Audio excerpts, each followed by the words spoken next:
আমাকে বিয়ে করে নিন। আমাদের এক সাথী অসুস্থ হয়ে হাসপাতালে ভর্তি হলো। 3 দিন একটানা চিকিৎসা চলল। চতুর্থ দিন নার্স তাকে বলল, আপনি আমাকে বিয়ে করে নিন। সাথী অবাক কণ্ঠে জিজ্ঞাসা করল, কেন? আমি তো মুসলিম, আপনার সাথে আমার বিয়ে হতে পারে না। নার্স বলল, আমি মুসলমান হয়ে যাব। সাথী বলল, কেন?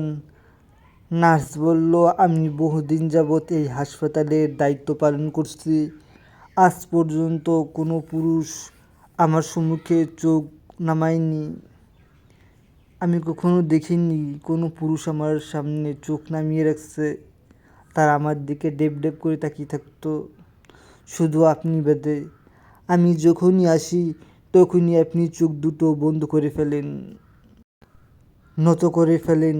এমন লজ্জাশীলতা সত্য ধর্ম ছাড়া আর কেউ শেখাতে পারে না। চোখের হেফাজতের মতো একটি আমলও একজন অমুসলিম নারীর ভিতরে ইসলামের সৌন্দর্য ফুটিয়ে তুলতেছে। এবং এই মেয়েটা তৎক্ষণিক মুসলিম হয়ে গিয়েছে। দ্রুতই তাদের বিবাহ হয়ে গেল।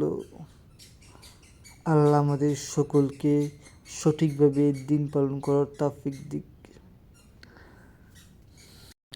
প্রিয় দর্শক, আমি একটু কথা বলার সময় তো তুলাই, এটা আমার একটু আমার শারীরিক সমস্যা। আপনাদের কাছে যদি এটা বিরক্ত লেগে থাকে, আমি অনেক অনেক দুঃখ প্রকাশ করতে, কারণ এটা তো আমার নিজের ইচ্ছায় নয়, আল্লাহ আমাকে এরকম করে দিচ্ছে। সুতরাং আমাদের ভিডিওগুলো যদি ভালো লেগে থাকে আপনাদের কাছে, তাহলে আমাদের চ্যানেলটিতে সাবস্ক্রাইব করবেন। এমনকি এরকম আরও ভিডিও পেতে আমাদের চ্যানেলটি ভিজিট করুন। ধন্যবাদ।